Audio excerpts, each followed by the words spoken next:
또 앞뒤로 한번 보면서 환영합니다. 예, 반갑습니다. 예, 감사합니다. 오늘 어린이 주일인데요. 예수님께서 어린아이를 품으시고 주시는 말씀을 우리는 묵상하게 됩니다. 근데 이 말씀을 이해할 때에 먼저 두 가지를 좀 주의하셔서 아셔야 될 필요가 있을 것 같습니다. 예수님이 어린아이를 품고 그리고 그들이 예수님에게 오는 것을 금하지 말라라는 말씀은 어린아이에게 집중한 말씀이 아니라 하나님 나라를 보여주려고 하시는 말씀이 전체 핵심이라는 겁니다. 뒤에 이어서 부자 청년에 대한 이야기도 나오는데 역시 하나님 나라가 어떤 곳인지를 보여주고자 한 것이지 어린이가 핵심에 있지는 않습니다. 그러므로 어린이에 대한 이야기로 듣기보다 먼저 이 이야기를 통해서 예수님이 전하시려고 했던 하나님의 나라의 모습이 무엇인지를 우리가 기대하는 마음이 필요할 것 같습니다. 두 번째는 세리 아십니까? 매국노였고 돈만 밝히고 자기 유익을 위하여서는 얼마든지 배신 행위를 하여 사람들에게 쓰레기 취급을 받던 부류가 세리였습니다. 세리와 어린아이가 동급입니다. 지금은 우리는 자녀, 어린아이가 너무 소중한 시대입니다. 내 아이가 원하면 뭐라도 다 해주고 자녀가 할 수 있다면 응원해주고 부어주려고 하는 게 부모의 심정이죠. 하지만 고대는 전혀 다른 상황입니다. 아이는 노동력이 되질 않아요. 쓸모가 없어요. 군인이 아닙니다. 군사로 집행하지도 못해요. 오늘 말씀에 어린이라는 표현이 성경에 일반적으로 파이디온이라고 어린이 사역하는 단체 이름처럼 어린 아이를 말하는 단어가 있습니다. 하지만 그 단어 말고도 뿌레빼라고 아주 갓난 아기를 표현하는 단어도 있는데 이 두 가지 단어가 다 쓰여요. 특히 갓난 아기, 그 아이의 모습은 어떻습니까? 울기만 하고 똥만 싸고 아주 끝없이 막 요청만 하는 거예요. 아주 짜증납니다. 지금 그게 여기에서 말하는 어린아이의 이미지라는 것을 잊지 않으셨으면 좋겠습니다. 사람들이 예수께서 만져주심을 바라고 자기 어린 아기를 데리고 오매 바로 그 갓난쟁이 아기를 예수님에게 데리고 오는데 예수님이 손으로 만져주시기를, 예수님이 손을 얹어서 만져주시기를 기대한 겁니다. 왜냐하면 그렇게 가치가 없고 쓸모없고 정말 짜증나게 하는 것처럼 보이는 시대라도 부모는요, 내 자녀가 귀하고 소중한 마음이 사라지진 않습니다. 특별히 당시 문화 속에 아이가 버려졌거나 부모의 경제적인 여건이 아주 좋지 않아서 아이를 지탱해 줄 만한 능력이 되어지지 않으면 아이들은 두 가지 길밖에 없습니다. 거의 대부분의 아이들이, 남자 아이들은 검투사가 돼요. 평생 싸움질하다가 죽게 되고 여자 아이들은 성매매하러 팔려나갑니다. 평생 대상 놀이객감으로 살다가 죽어지게 되어지는 거예요. 그게 당시 아이들이 갈 수밖에 없는 운명이었습니다. 아이들을 데리고 오는 거예요.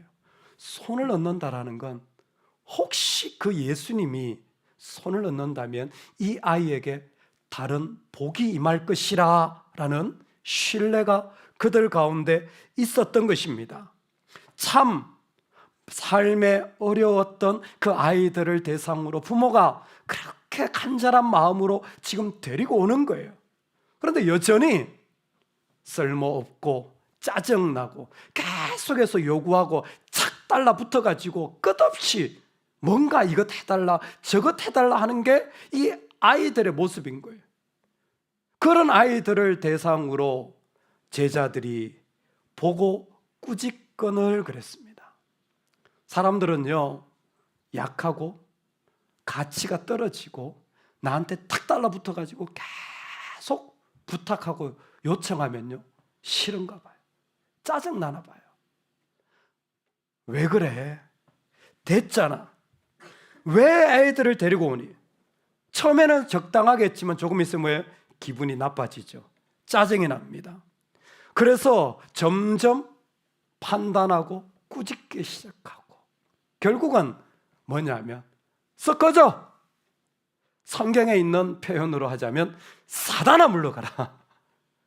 놀랍게도 제자들이 표현한 꾸짖었다라는 말이나 사단아 물러가라 하는 말이나 같은 단어예요.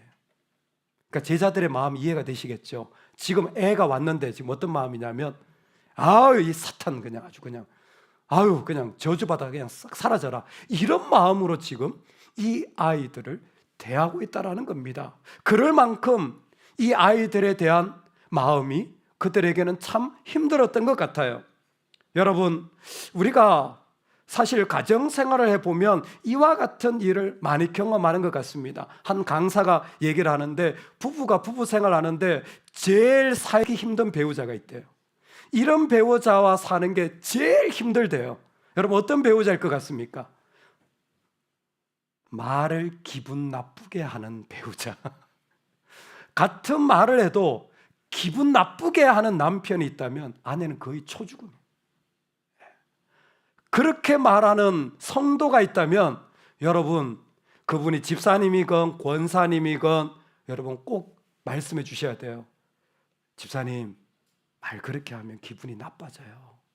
안 돼요. 여보, 말 그렇게 하면 마음이 상해요. 그렇게 하면 안 돼요. 근데 왜 말을 왜 그렇게 합니까? 못 배워서 그래요. 말하는 걸 못 배워서 그래요.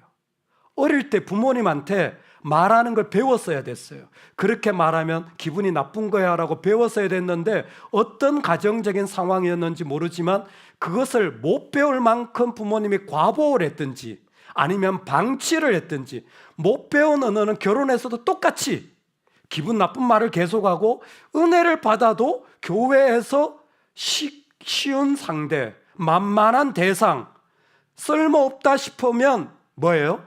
그런 기분 나쁜 말들이 그냥 나오는 거예요. 그 안에 마음은 이미 분노가 났고 심지어 사단아 물러가라 라는 정도의 도전까지 일어난 그런 이야기가 진행이 되고 있는 겁니다. 정말 쉽지 않은 자리죠.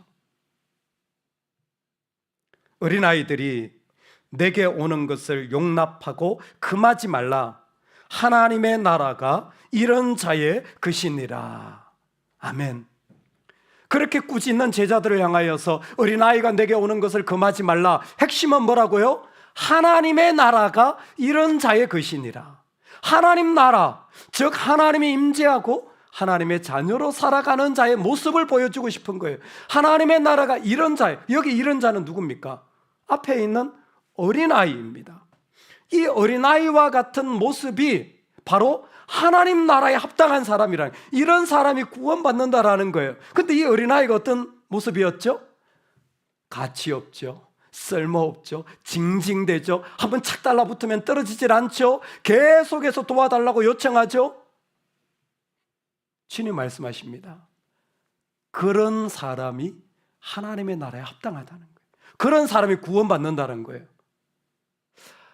이 말씀은 그 다음 나오는 부자 가능 말씀과 연결하면 아주 선명하게 이해되어집니다. 아니 어떻게 그렇게 쓸모없고 그렇게 나한테 찰싹 달라붙어가지고 날마다 붙어가고 도와줘야 되는 그 사람이 하나님 나라에 합당하다고 생각하지? 예, 조금 있으면 한 부자 청년이 예수님께 다가옵니다. 선생님, 내가 어떻게 하여야, 질문이 뭐죠? 영생을 얻으리까? 내가 어떻게 하여야 구원을 받습니까? 라는 질문을 던지잖아요. 그럴 때 예수님이 이것을 행하고 저것을 행하고, 예, 제가 다 행했습니다. 마지막으로 부탁한 게 무엇입니까? 너의 재산을 다 팔아 나눠주고 나를 따라오너라. 그랬더니 이 청년이 어떻게 하냐면 근심하며 돌아갔다 그랬어요.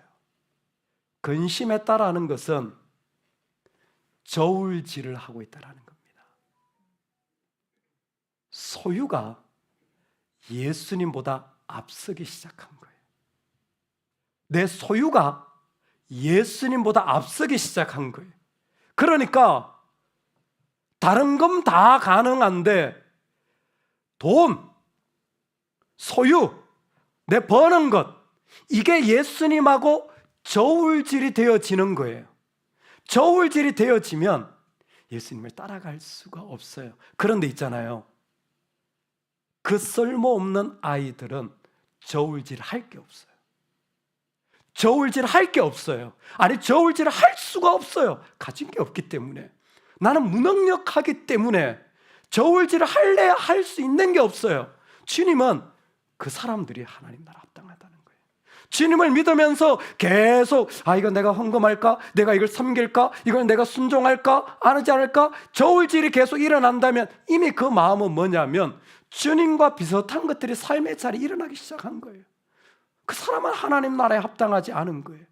그 사람은 구원받은 사람이 아니라는 겁니다. 구원받은 사람은 뭡니까? 주님과 어떤 것이 저울질이 되질 않아요. 그럴 수가 없는 삶이기 때문에 그렇습니다. 그래서 누가복음을 보면 실제로 누가복음 6장에 이런 말씀이 있습니다. 너희 가난한 자는 복이 있나니. 마태복음에서는 심령이 가난한 자는 복이 있나니거든요. 근데 누가복음에서는 아예 너희 가난한 자는 심령뿐만이 아니라 육체적 삶에 실제로 돈이 없는 가난한 자를 말하는 거예요. 너희 가난한 자는 복이 있나니 하나님의 나라가 너희 것이며 너희가 구원을 받고, 그 가난한 자가 구원을 받겠다라는 겁니다. 왜? 의지할 게 없어요. 저울질 할 게 없습니다. 나는 주님 붙잡지 않으면 살 수가 없어요. 할렐루야. 그 마음이 구원받은 자의 절대적인 모습이라는 거예요. 누가복음 9장에도 누구든지 내 이름으로 이런 어린아이를 영접하면 곧 나를 영접하며 또 누구든지 나를 영접하면 곧 나를 보내신 이를 영접함이라. 여러분, 우리가 어린아이처럼 되는 게 아니라 어린아이와 같은 자를 받아들여 주시는 예수님을 내가 믿을 때에 그때의 구원이 일어나는 겁니다. 할렐루야. 내가 어린아이와 같은 모습이 아니에요.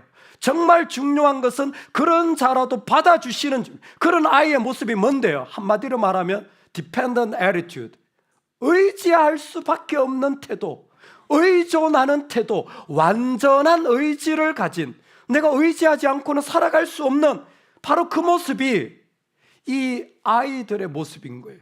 그러니까 아이들을 통하여 하나님 말씀하시는 게 뭐냐면, 누가 하나님 나라, 누가 구원을 받습니까? 누가 거기에서 건지음을 받습니까? 온전히 주님을 의지하는 자입니다. 온전히 주님을 의지할 수밖에 없는 그 마음, 복입니다. 너무 고난이 심하고 아픔이 심한, 그래서 나는 기도할 수밖에 없다면 여러분 그 자리를 복으로 보시기 바랍니다. 내가 돈이 없어가지고 쩔쩔맬 수밖에 없는 상황이라면 복으로 보여주는 믿음이 있기를 주의 이름으로 축원합니다.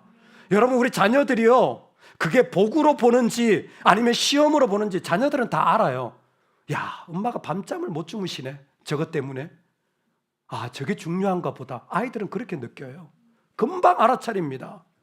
근데 어떤 사람은 그게 내 육체에 아픈 게 복으로 보여요.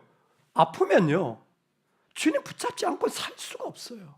24시간 몸에 고통이 오는데 어떻게 그냥 있습니까? 복이에요. 왜? 주님만을 의지할 수밖에 없으니까. 물질을 가지고 있어도 간혹 어떤 분들은 주님을 의지할 수밖에 없는 심정이 있어요. 복이에요. 주님 없이는 살 수 없기 때문에 내 가진 것으로 저울질하지 않아요. 우리에게 어린아이를 금하지 않고 받아들여 주시는 주님의 모습이, 첫 번째는 하나님의 나라가 그렇게 쓸모없고 가치 없고 연약하고 정말 의지하여서 계속 들러붙는 그와 같은 삶일 수밖에 없는 자가 구원받을 수 있는 자, 그런 자가 하나님 나라에 합당하다라는 겁니다. 할렐루야. 두 번째는 이 어린아이와 같은 그런 그 아이를 통하여 주님 말씀하시는 것이 17절입니다. 아주 중요하기 때문에 한 번만 같이 읽어보겠습니다. 17절 말씀인데요, 우리 다 같이 한번 읽어보겠습니다. 시작. 내가 진실로 너희에게 이르노니 누구든지 하나님의 나라를 어린아이와 같이 받아들이지 않는 자는 결단코 거기 들어가지 못하리라 하시니라. 아멘. 역시 보이죠? 아이가 아니라 뭐예요? 하나님의 나라를 어린아이와 같이 받아들이지 않는 자, 하나님의 나라를 받아들이는 자가 어린아이라는 거예요. 즉 우리가 하나님의 백성으로 살아갈 때에 어떤 모습이냐면 이 어린아이처럼 받아들이는 모습이 바로 하나님 나라에 합당하다라는 것입니다. 여러분, 아이들은요, 키워보면 금방 알아요. 아이들은 뭔가 하나 주면요 그냥 쏙 빠져버려요.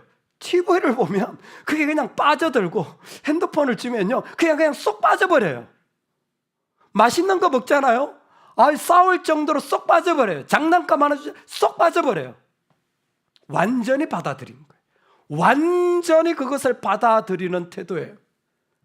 놀랍게도 우리가 성경을 읽어보면 하나님의 나라라는 말이 참 많이 나옵니다.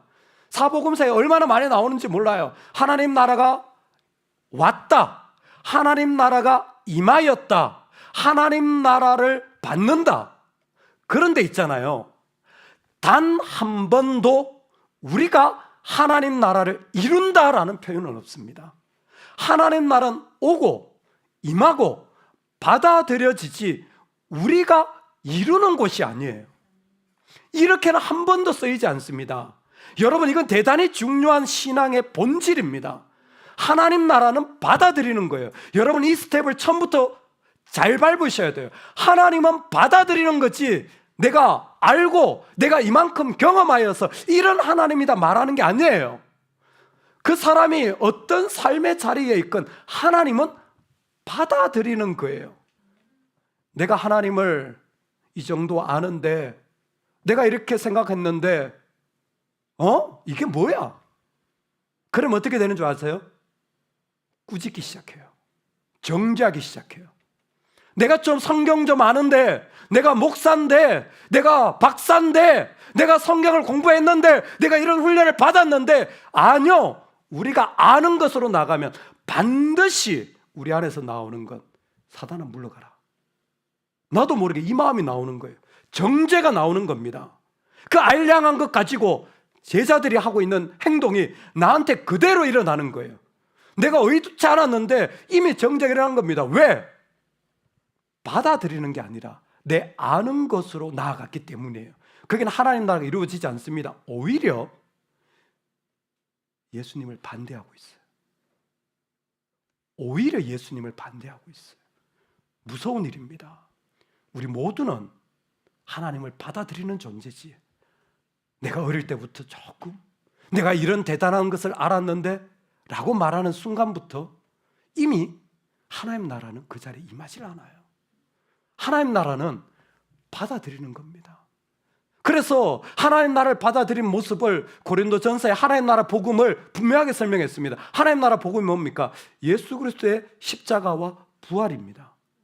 복음의 핵심은 십자가와 부활이에요. 내가 완전히 죽어지고, 할렐루야, 내가 뭘 알았든지, 내가 얼마나 대단한 집안이든지, 내가 얼마나 대단한 헌신을 했든지 주님 앞에 서면 나는 완전히 죽어지고 주님만으로 일어나는 게 복음이지 그 외에 다른 건 없습니다. 그 외에 다른 건 없어요.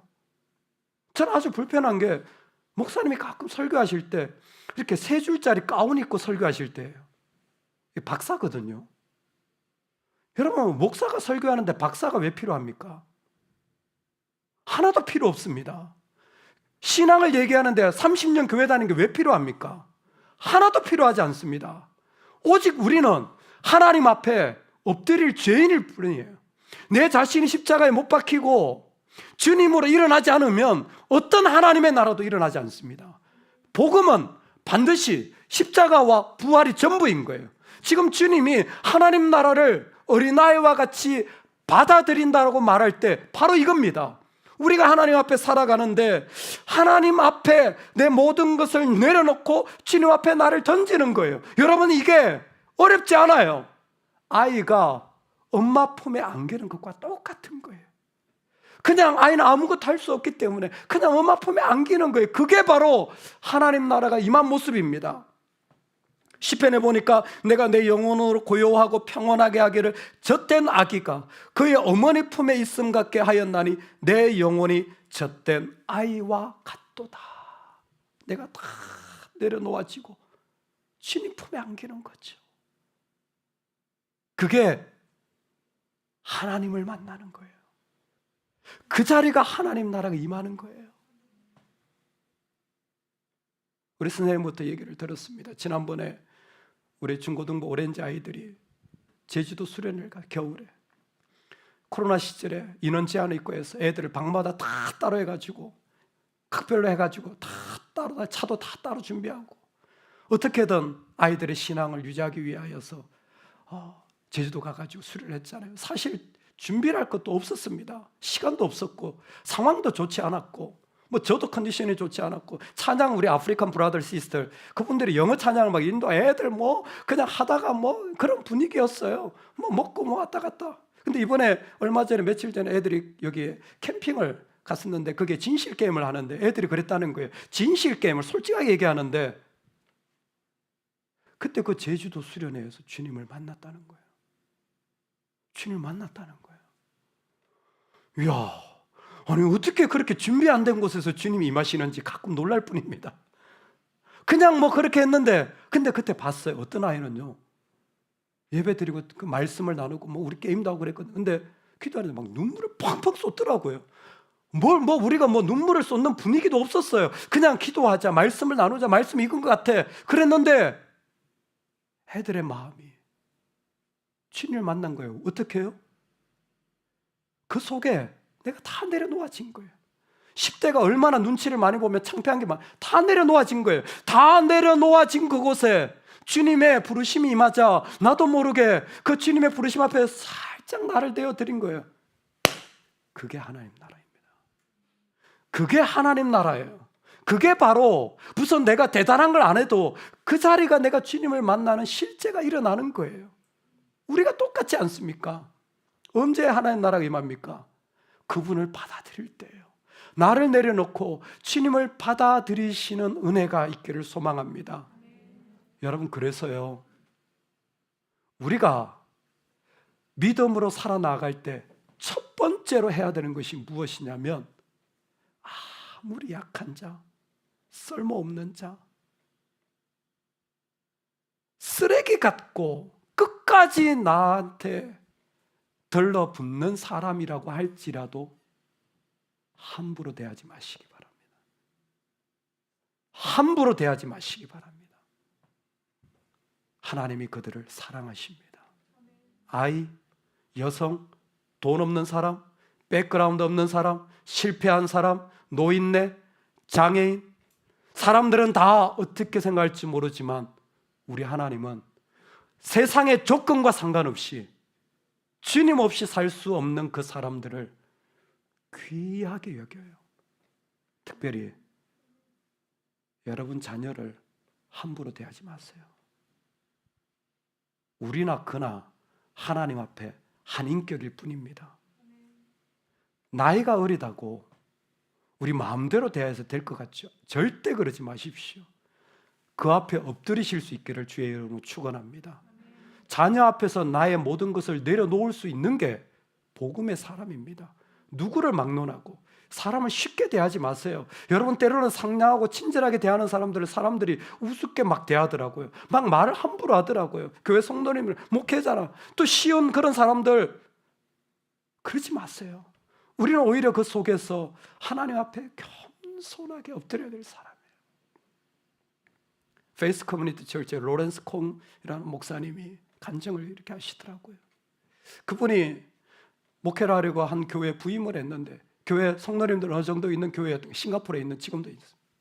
꽤 큰 교회입니다. 근데 목사님이 부임을 하는 그날부터 성도가 줄기 시작하는 거예요. 열심히 설교하고 사역을 하는데 매주 사람들이 빠져나가는 거예요. 하면 할수록 더 사람이 주는 거예요. 야, 처음에는 어느 정도 되면 뭔가 나아지겠지 했는데 아니요. 시간이 갈수록 점점 악화되는 거예요. 사람들이 수근수근 하는 겁니다. 왜 이렇게 사람들이 다 떠나지? 결국 누구한테 하살이 갈까요? 목사님한테 하살이 가는 거예요. 알게 모르게, 어떤 사람은 직접적으로, 어떤 사람은 간접적으로 당신 때문에 교회 지금 사람들 다 떠난다 이렇게 말하고 수근수근 하는 소리가 다 들려요. 누구도 알 수 없는 스트레스와 힘든 마음이 이분에게 가득 차지는 거예요. 너무 가득 찬 어느 날, 예전 주님을 만나기 전에 했던 삶의 모습이 다시 나오는 거예요. 화장실에서 몰래 담배를 피우기 시작한 거예요. 왜? 담배는 복음이니까. 이 양카치에 그냥 내 힘든 마음을 다 버려야지. 여러분, 우리가 가끔 그러죠. 옛날 습관, 옛날 모습, 내가 버렸어야 할 모습. 일주일에 화장실에 한 번 확 틀어놓고 담배를 피워. 아무도. 그런데 어느 날, 그날도 감쪽같이 너무 힘들었어요. 그 마음을 누가 이해를 하겠습니까? 이렇게 계속해서 안 되는 걸 누가 이해를 하겠어요? 화장실에서 딱 피우고 나오는데 문 앞에 6살짜리 딸이 Daddy, are you smoking? 아빠 담배 피워요. 순간 확 성령이 마음을 때리시더라는 거예요. 여러분, 우리가 얼마든지 안 피웠거든. 네가 뭘 알아? 할 수 있습니다. 6살짜리한테. 근데 하나님의 사람은 그 6살짜리 앞에 찔림을 받은 거예요. 그때 평생 잊을 수 없는 자신이 얼마나 자기 의에 도취되어 있고 얼마나 교만했으며 얼마나 내가 수고한 것에 집중했었는지, 전부 나한테 관련되어 있는 삶을 살았는지 눈물을 펑펑 쏟기 시작하는 거예요. 내가 피웠어. 내가 그런 사람이야. 내가 그 바로 죄인이야. 미안해. 사랑하는 딸 앞에서도 부끄러운 행동을 버리지 못한, 사랑하는 자녀 앞에서도 변화지지 않은 자의 모습을 보고 펑펑 우신 거예요. 그 짐이 무겁다고 그냥. 여러분, 연약해 보이는 사람 앞에서도 자기를 내어려 놓으실 수 있는 은혜가 있기를 소망합니다. 아무리 약해 보여도 절대 함부로 대하지 마세요. 특별히 말하는 법을 바꾸세요. 우리 자녀를 가까이 하고 가정을 가까이 대할 때 하나님의 나라가 임하기 위해서 말하는 법을 바꾸세요. 실제로 거의 사단아 물러가라 비슷한 분위기로 한마디 들으면 비수에 꽂히는 말들 하시는 분들이 많아요. 제발 배우세요. 제발 바꾸세요. 어떻게 해요? 감사하시기 바랍니다. 감사하시기 바랍니다. 그냥 감사하세요. 예, 부모의 눈으로 보면 이것도 안 되고 저것도 안 되고 저것도 안 돼 보였겠죠. 하나님이 여러분들을 보시면 그것보다 수백 가지 수천억 가지가 불결했지만 하나님은 그 영혼이 귀하고 소중했던 거예요. 부자 청년 근심하며 돌아갔지만 하나님은, 예수님은 여전히 그를 사랑하며 이르셨다 그랬어요. 여전히 떠나갈 걸 알았지만 예수님 안에는 사랑의 마음으로 그 영혼을 대하는 마음이 사라지질 않는 겁니다. 여러분, 우리가 그래야 돼요. 우리 입술의 말부터 바꾸셔야 됩니다. 고맙게 여기십시오. 네가 있어서 참 좋아. 아니 이것도 못하고 저것도 못. 하나만 하세요. 하나만. 공부를 말하든지 예배를 말하든지 하나만 하세요. 이걸 하지 말라 저걸 하라 할 때 하나만 하세요. 하나만 해도 아이들은 이미 힘들어요. 입시라는 세상에 우리가 만들어 놓은 너무나 잘못된 시스템 속에 아이들이 똥물을 다 뒤집어 쓰고 있잖아요.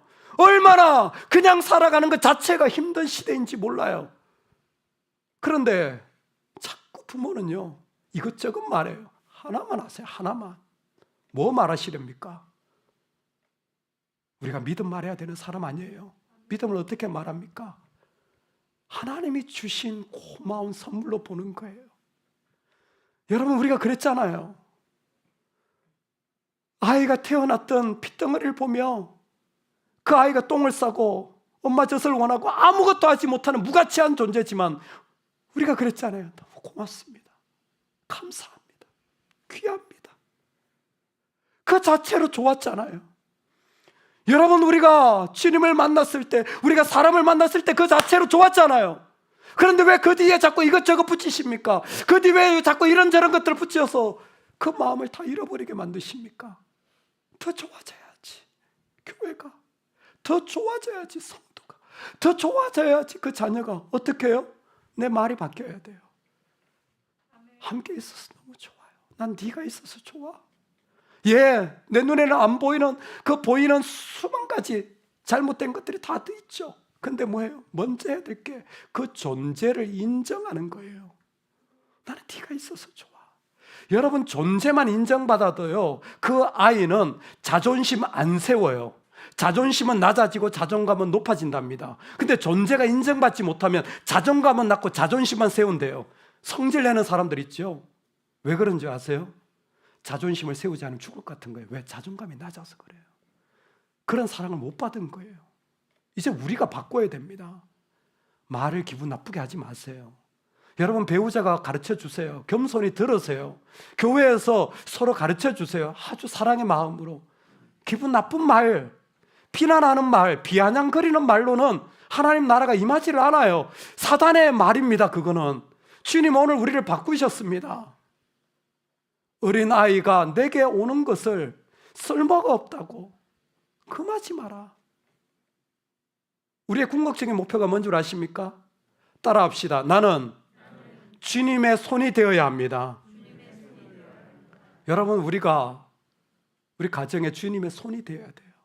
손을 얹으면요, 그 창녀가 되고 금투사가 될 수밖에 없던 운명의 아이들이 복의 자리로 바뀌어질 줄로 믿습니다.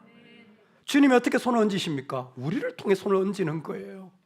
잘 때요, 집에 그냥 들어가지 마세요. 반드시 자녀 자고 있더라도 기도해 주세요. 이마에 뽀뽀해 주세요. 한 번 더 안아주세요. 터치해 주세요. 손을 얹고 축복해 주시기 바랍니다. 그때에 우리 자녀들은 그 가운데 하나님의 놀라운 사랑과 은혜를 받고 우리가 그 은혜를 그 가운데 부어줄 때에 그들은 그 속에 안전하게 거하며 풍성한 하나님의 나라를 누리게 될 줄로 믿습니다. 저와 여러분이 이 땅을 살아가는 삶의 자리에 있을 때 함부로 대하지 않고 우리의 입술의 언어부터 바꾸어서 주님이 우리에게 주신 귀한 선물, 내 손을 얹고 축복할 수 있는 은혜가